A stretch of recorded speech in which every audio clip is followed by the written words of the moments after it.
You're listening to the Overcome Pornography for Good podcast, episode 233. Welcome to the Overcome Pornography for Good podcast, where we take a research-based, trauma-informed, and results-focused approach to quitting porn. This approach has been revolutionary and changed thousands and thousands of lives. I'm your host, Sarah Brewer. Hi, friends.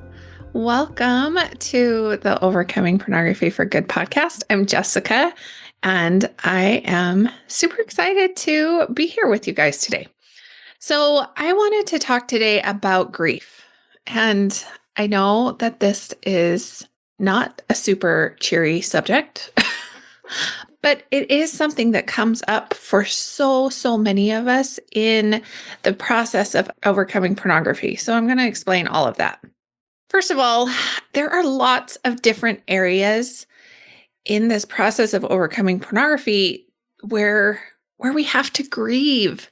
It's one of the most important steps in this process. And that's for a few reasons. I'm going to start by talking about what the things are that we have to grieve in this process.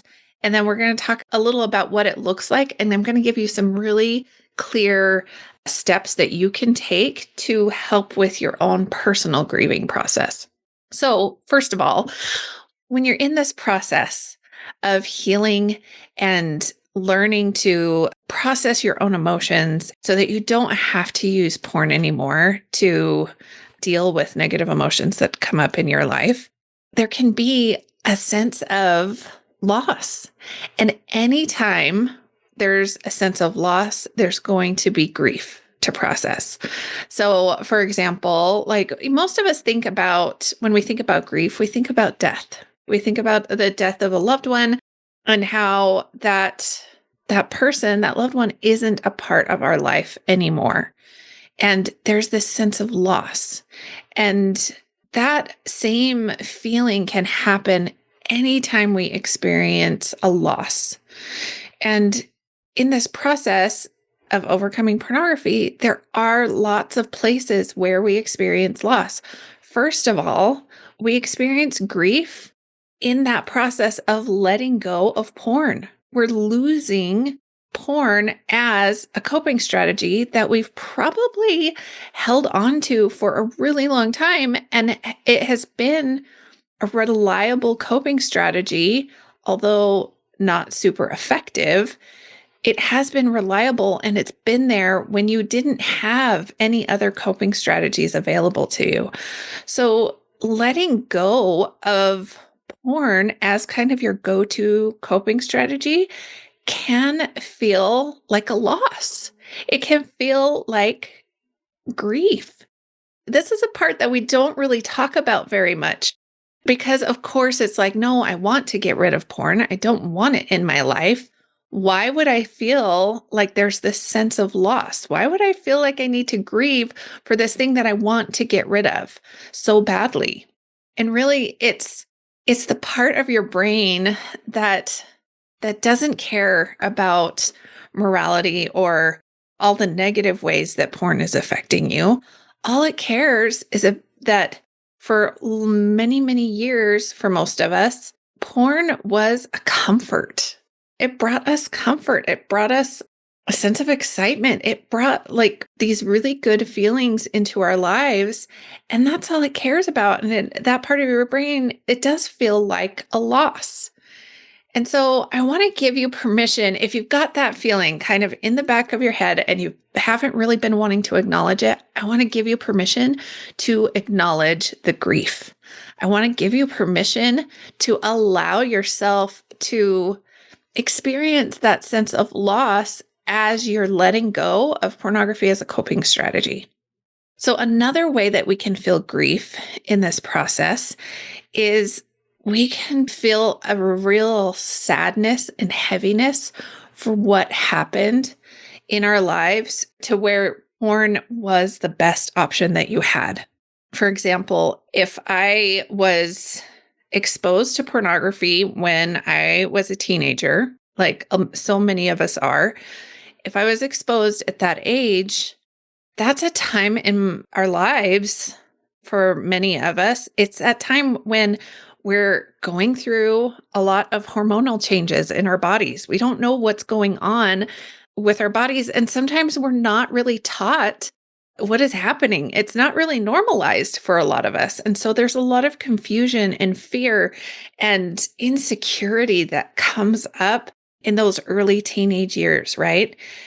And of course, there's also these like emerging sexual feelings for a lot of us. And so that kind of coupled with all this like change and insecurity and not really knowing who we are and feeling distant from our caregivers because we're changing and they're responding to us differently. And so this is just a really confusing and tumultuous and uncertain time in our lives. And during this time is when we're exposed to pornography, which is, for a lot of us, it might be the best coping strategy that we have because for whatever reason, we're not taught any different. We're not taught different ways to cope and to feel our emotions. And porn becomes this coping strategy that is really super reliable and it's always there and it's never judging and it makes you feel good feelings.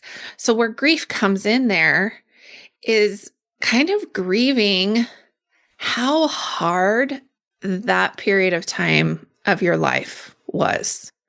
And of course, for many of us, there are additional circumstances that can happen and any kind of abuse or divorce of parents, anything that's kind of disrupting that feeling of certainty during those formative years, we need to grieve for those circumstances that led us to viewing porn, no matter what they are.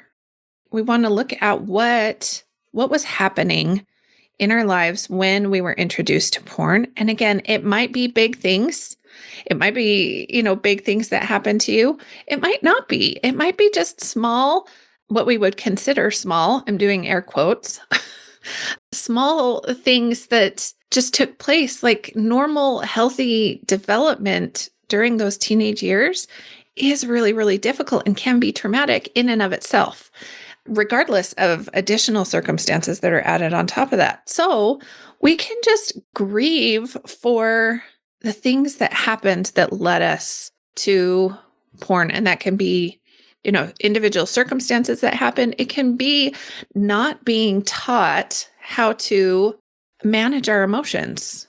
It can be the things that we didn't get, the love that maybe we needed at that time in our lives that we didn't get through probably no fault of our parents or caregivers or the people around us.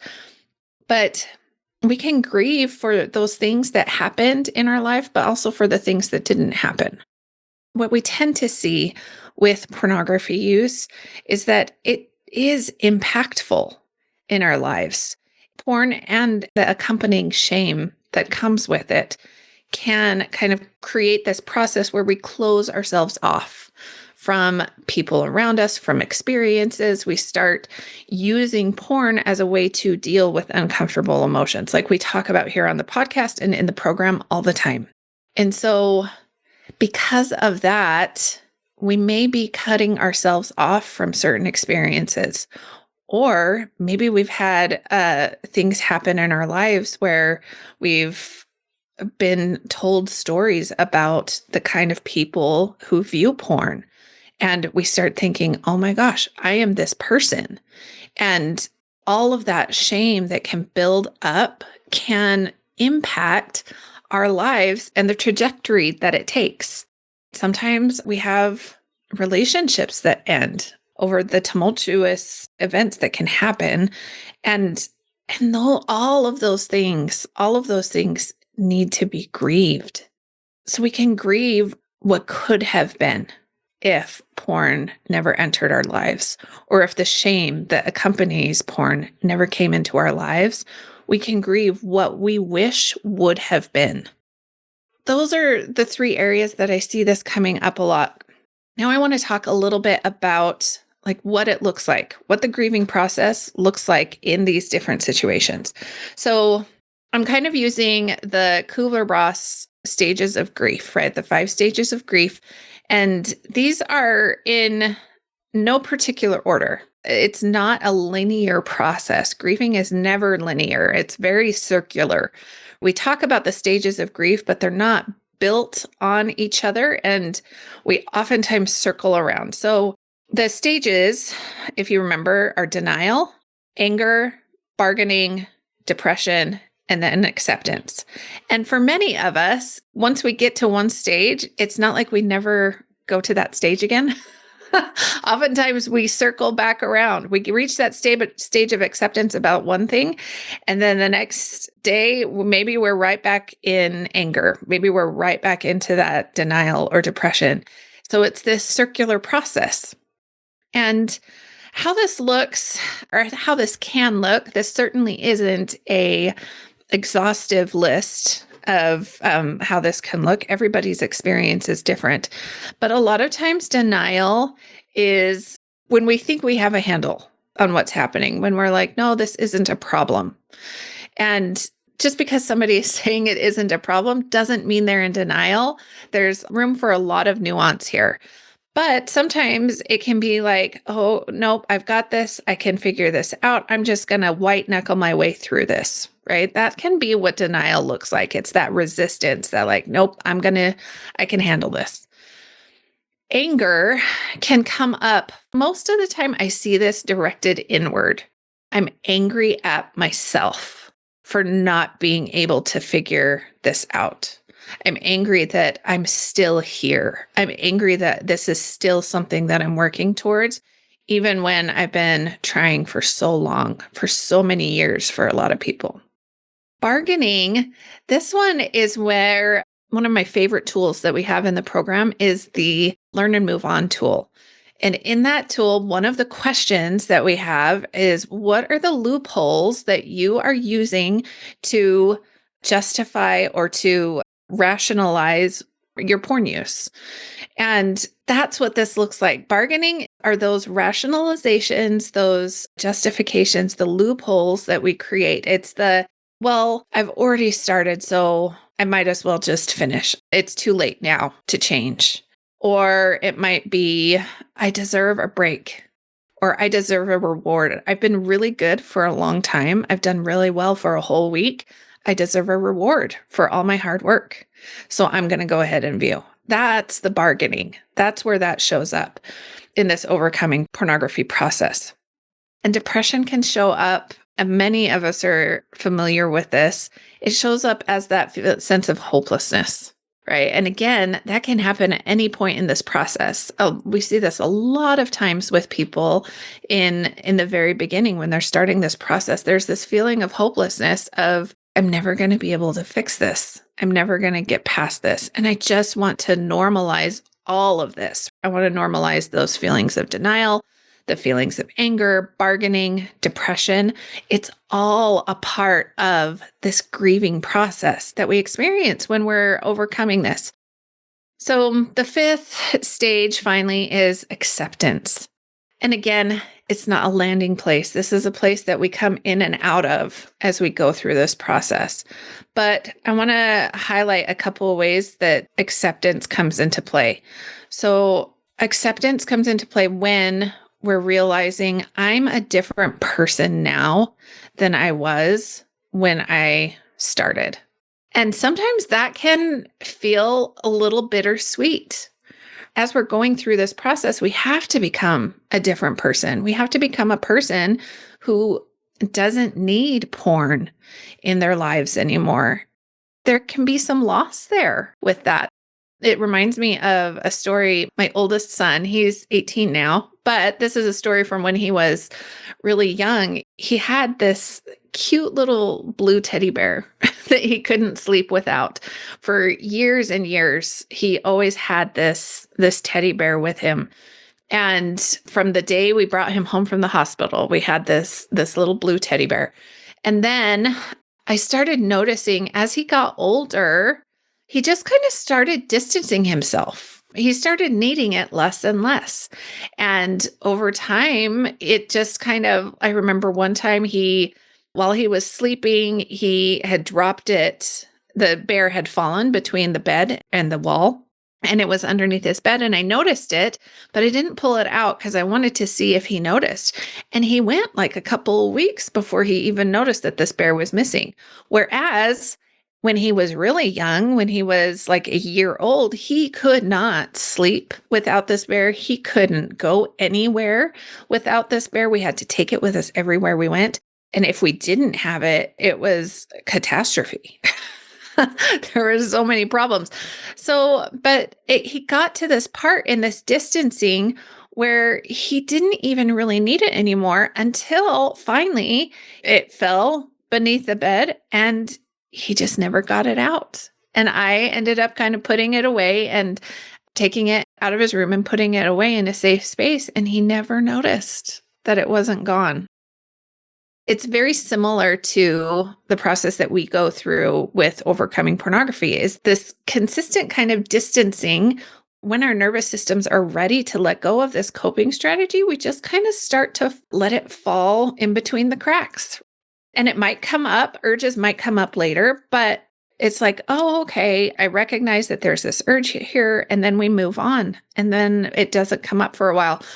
But in that process, as you're metaphorically aging or growing to the point where you don't need the pornography or the teddy bear in your life anymore, you are becoming a different person. And that person who needed it isn't there anymore. And sometimes that can feel sad. So there's that acceptance of I'm a different person now than I was when I needed pornography. The second way that acceptance comes up is accepting that porn has been a part of your story.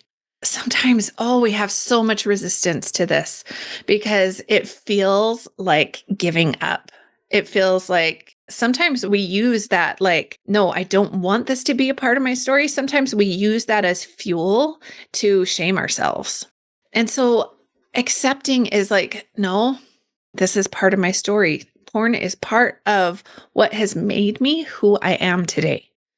And coming to an acceptance around that. And one of my favorite quotes from Brené Brown about acceptance, she talks about when we deny the story, it defines us. When we deny that porn is a part of our story, it defines us. But she says, when we own our story, when we get to that place of acceptance, we can write a brave new ending. And that is so powerful. There's so much power in that acceptance of, okay, porn has been a part of my story, and I'm going to accept that. I'm going to use that to create the ending that I want. And that's when we gain that power. We gain the power over what the ending is going to be.